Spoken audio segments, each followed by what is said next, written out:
Bonjour, bonjour et bienvenue sur KTV en direct à la télévision, à la radio et sur les réseaux sociaux pour parler d'un trail, pour parler de sport. Et pour en parler, nous recevons Michel Latour, le président du CAM. Bonjour. Bonjour. Bienvenue sur Quizy. Nous avons également Techno qui est là. Bonjour. Bonjour. Avec de beaux t-shirts, on ne peut pas les rater. Hein. Le trail du caméléon, enfin, ça s'est passé. Retour au trail, ouais, c'est retour ce week-end. Alors comment ça s'est passé? Est-ce qu'on peut dire que c'est une réussite? Oui, effectivement, je pense. Prenez bien le micro près de vous. On a eu un retour très positif des concurrents. Donc dans l'ensemble, ils étaient tous très contents. C'est vrai que c'était le premier trail de 2021 finalement. Donc il y avait une attente, une espérance et on n'a pas eu de gros couacs au niveau de l'organisation. Donc les gens avaient le sourire à l'arrivée, donc c'est plutôt bon signe. On parle de plus de 200 trailers, donc c'est vraiment les gens étaient là, étaient présents au rendez-vous. On sent qu'il y avait une envie que ça reparte. Hein. Effectivement, il y avait 200 trailers, mais il y avait aussi une centaine de marcheurs. Ouais. Donc on avait plus de 300 personnes qui étaient présentes hier matin. Sans compter les bénévoles, une centaine de bénévoles. Donc 400 personnes réunies autour de l'événement. Donc ça a brassé beaucoup de personnes. Et pour un 4 juillet, sachant que c'est une période où on pensait que pas mal de gens étaient partis, c'était une bonne surprise d'avoir autant de monde. Kamar. Alors justement, c'est vrai que c'était, on va dire, on a traversé quand même des mois très compliqués pour les sportifs que vous êtes, que nous sommes tous. Est-ce que là aussi, il y avait cet engouement? On sentait que les gens ont envie de reprendre des grands rendez-vous. On sait que Techno, vous avez continué à vous entraîner tranquillement, mais est-ce que là, c'était le rendez-vous à ne pas manquer avant les grandes vacances? Oui, effectivement, on a passé un moment vraiment difficulté avec le coronavirus et tout ça. Il y a des gens, ils ont voulu ils ont envie de faire des compétitions, on veut de faire quelque chose, mais le problème, on est tous là, on sait tous là, il y a un problème. Mais tout ce qu'on a passé, le moment des confinements, on fait des entraînements, on préparait tout ça. Demain, on sait qu'il y a deux coureurs, il y a deux gens qui voulaient faire quelque chose. Alors justement, Michel, on sait qu'il y a des rendez-vous aussi, par exemple chez nos voisins, où pas mal de coureurs ici, de trailers, aiment aller, en tout cas se mesurer à nos voisins réunionnais. Est-ce que là, cette année, on oublie un peu, on fait les petits entraînements à la maison et on attend l'année prochaine? Non, on espère bien participer à des événements hors Mayotte. Ouais. Je pense notamment, Techno, il est inscrit au Grand Raid des Pyrénées à la fin du mois d'août. Ensuite, au mois d'octobre, il y a les fameuses épreuves du Grand Raid de la Réunion. Là, c'est pareil, on a plusieurs personnes du CAM qui sont inscrites, que ce soit pour la Diagonale des Fous, la Mascareigne. Donc, on espère bien sortir de Mayotte pour faire des compétitions hors du territoire, oui. C'était compliqué de mettre ça sur place avec justement en pleine période Covid, avec les conditions sanitaires, de faire respecter les gestes barrières, le port du masque. C'est pas évident quand il y a 200 personnes, plus les bénévoles, tout ça, ça fait quand même beaucoup de monde. Oui, c'est loin d'être facile, effectivement. Après, on était aidés il y avait la société Sport Pro qui nous aide à organiser la compétition. Donc il y a un protocole à respecter. Le port du masque quand les gens arrivent sur le lieu, ce qu'on appelle le village départ arrivé. Les coureurs qui doivent garder le masque pendant 200 mètres. Ensuite, ils enlèvent le masque une fois que on va dire que le flot de coureurs s'est un petit peu dispersé. Et là, ils peuvent enlever le masque et finir l'épreuve de façon un peu plus... C'était une réflexion, justement, je le disais, mais on l'a vu sur des photos, on voit, j'espère qu'on va les voir à l'écran, des coureurs qui n'ont pas le masque. On s'est dit, tiens, alors que le masque, on peut l'avoir, c'est dangereux, il transpire, il y a les postillons qui peuvent partir, et ils n'ont pas le masque. Donc vous expliquez que, voilà, on voit là sur les photos hier les gens qui ont participé à ça, mais donc vous précisez bien que le masque n'était pas obligatoire pendant toute la durée du trail jusqu'à l'arrivée. C'est important. Oui, effectivement, on ne peut pas courir avec un masque sur le visage. Nous-mêmes, on l'a expérimenté. C'est même à la limite, on va dire, oui, voilà. Parce qu'on respire contre-indiqué. Voilà. On tombe avant, quoi. Il faut pouvoir respirer. Donc Mais on voit la joie sur les photos. On voit la joie des gens qui, justement, ça repart enfin. Ok, ça peut repartir. Comment on a établi le parcours? Parce que vous avez établi le parcours. Oui, c'est moi qui a proposé ce parcours. En fait, on a regardé plusieurs parcours. Mais du coup, je pense qu'on a tout le parcours de trail passe toujours vers Kawini, vers Machkavo, tout ça. J'ai pensé dans ma tête, non, il faut faire un parcours comme c'est pas ça. Moranda, Mtsapere, Cavani, tout, parce que là-bas, on voit tout le temps on a un rendez-vous à Cavani Stats. C'est là où on fait les entraînements. Les gens de là-bas, on voit tout le temps les entraînements là-bas. On n'a jamais vu de gens qui courent avec une dossard, avec tout ça là-bas. Du coup, je dis à Michel, non, président, il faut faire quelque chose comme ça. On fait une organisation. On prépare un parcours, passer à Doujani, Tsapere, Cavani, comme ça, les enfants, on voit. Ah, c'est bon, les gens tout le temps qui courent là-bas, et voilà, il y a une compétition qui passe par ici. C'est là où je pense, c'est là où je m'étine, j'ai classé, je fais le programme pour faire des parcours par là-bas. Et justement, en parlant des gamins, est-ce qu'ils sont venus voir? Est-ce qu'ils ont été au bord? Est-ce qu'ils ont été contents? Comment ça s'est passé? Ah, vraiment, c'est effectivement là, les enfants, ils sont vraiment. Il y a plusieurs déjà, quand j'étais derrière là, j'ai signé l'heure. Quand j'arrive, il y a des gens qui me demandaient, nous, on commence quand les entraînements? Non, on va venir.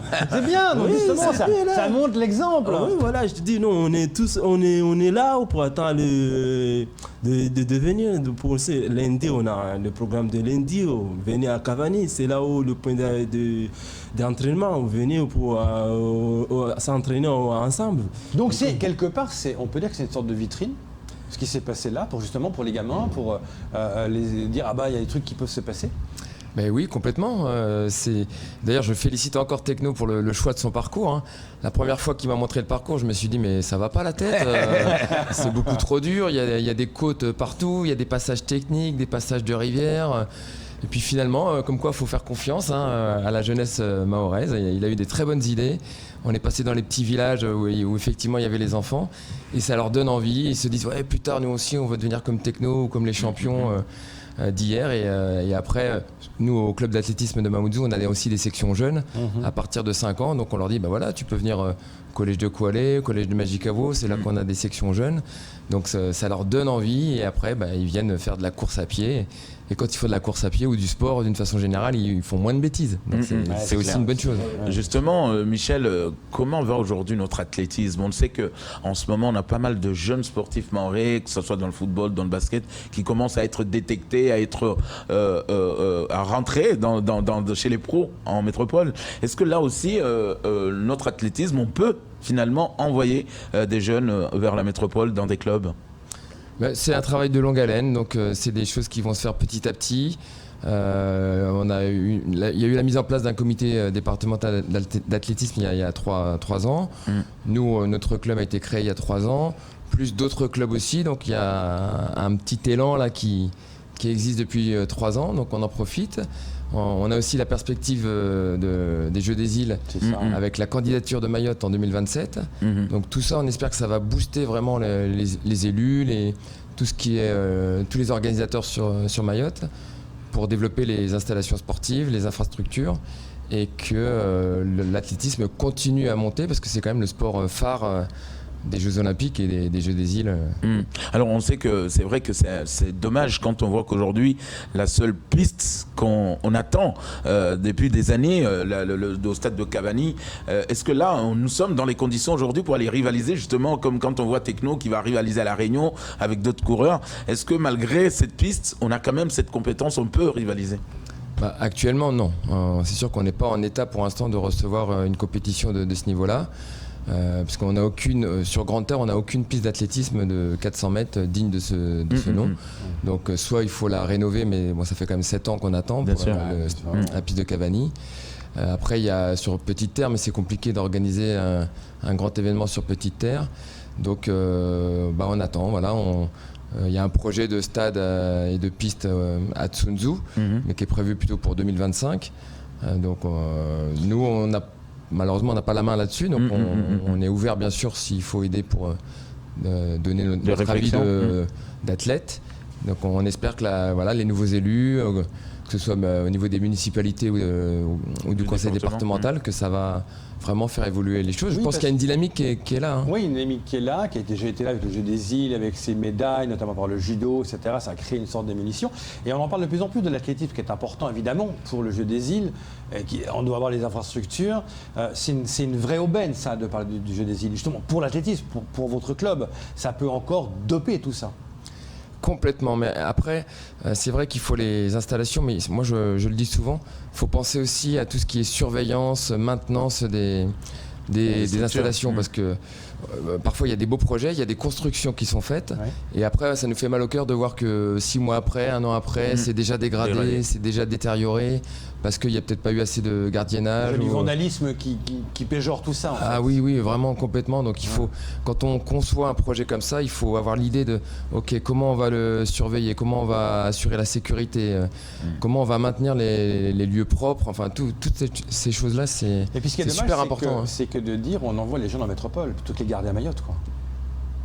Pour les former, etc. Ce serait, malheureusement, on est là en train de dire, on doit quelque part, parce qu'il n'y a pas l'infrastructure, les envoyer à Mayotte. Est-ce que ça risque de changer si demain, supposons, on a les Jeux des îles, on a les équipements qu'il faut, le stade qu'il faut, est-ce que là on peut se dire, maintenant c'est bon, on peut les garder à Mayotte et les former à Mayotte? Ça c'est le rêve, hein, c'est l'idéal. Hein. Effectivement, on veut qu'il y ait des formations.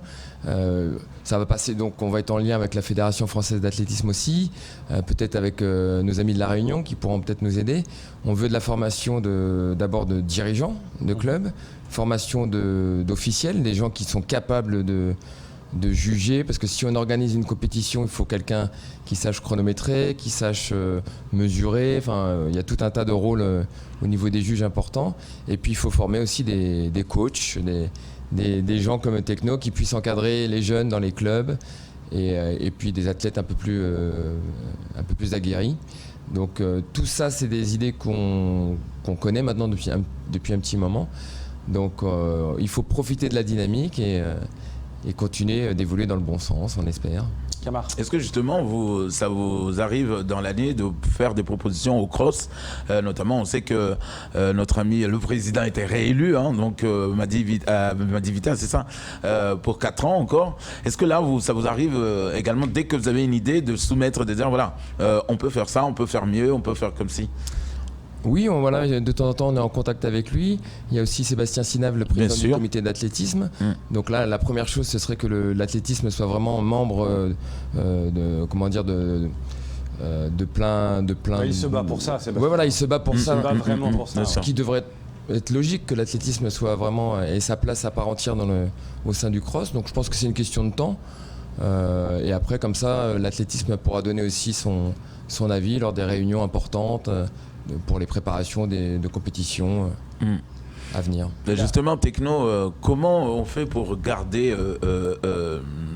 la santé, garder la forme quand on voit des champions, vous, Wirdan, toute la bande? Est-ce qu'on est obligé de s'entraîner 2 fois plus que les autres? Ouais, en fait, pour les entraînements, là, on ne fait pas des entraînements en quantité, hein. On fait entraînement en qualité. C'est très diplomate, ça. C'est très, très diplomate. Oui, parce qu'on dit non, je regarde Wirdan, il a fait ça, les autres, ils ont fait ça. Non, on ne peut pas dire comme ça. Je regarde... au moins on fait de petits entraînements, mais en quantité. En efficacité, quoi. Ouais. Du coup, là, pour moi, j'ai mis dans ma tête, là, je regarde là, les gars au niveau du trailer, là, je regarde tout le temps, quand on voit le Kylian Jornet et les autres, là, je fais des entraînements techniques dans le montée, technique dans la descente, technique là, moi je regarde là, c'est là où je suis fouillé un peu là, je regarde, non, Techno, il ne faut pas courir tous les jours, tout le temps, mais je prends la technique. Je prends là, non, aujourd'hui je fais des escaliers, demain je fais une sortie longue, après demain on va faire des séances d'accélération, comme ça. C'est là où... Est-ce qu'avec cette jeunesse, on peut dire, Michel, que demain Mayotte aura son Usain Bolt? Ah, son Usain Bolt ou sa comment dire, je pourrais dire ça peut aussi, ce que je veux dire, c'est ça peut être aussi une femme. Je dis ça parce que au sein du club on a des petites pépites qui ont aussi un gros potentiel. Donc pourquoi pas à Mayotte, on le dit souvent, le potentiel est là, que ce soit dans le nord, dans le sud, dans le centre. Ils sont là, les athlètes. Donc peut-être, pourquoi pas. On aura notre gazelle à nous, Marie-Josée Pérec. Voilà, c'est le mot que je cherchais. Merci, Marie-Josée Pérec. Voilà. Un petit gazelle des gazelois. Il a toujours une question. Michel Latour, qu'est-ce qu'il est prévu cet été? Cet été, nous, en ce qui concerne notre club, la section trail ne s'arrête jamais. Voilà, avec Techno, ils s'entraînent. Donc, c'est des entraînements qui sont 3 fois par semaine. Je pense que ça va se maintenir. Au niveau événement, j'ai plus le calendrier en tête, puisqu'on essaie de le voir avec la commission running du comité. Donc, je crois que du côté de Chiconi, avec Zaza Tsara, il y a certainement une épreuve peut-être au mois d'août, justement pour lancer la saison. La saison qui va redémarrer quand? Qui va redémarrer au 1er septembre. 1er septembre. Ouais. Et d'autres choses. Merci beaucoup d'être venu ce matin pour en parler. C'est important de parler de sport, de l'athlétisme et de nos jeunes. Merci beaucoup d'être venu, Techno. Merci beaucoup, Michel Latour, d'être venu. Merci. Merci beaucoup. Bon été, transpirez bien. C'est tout pour ce temps de parole. Tout de suite, la suite du parcours.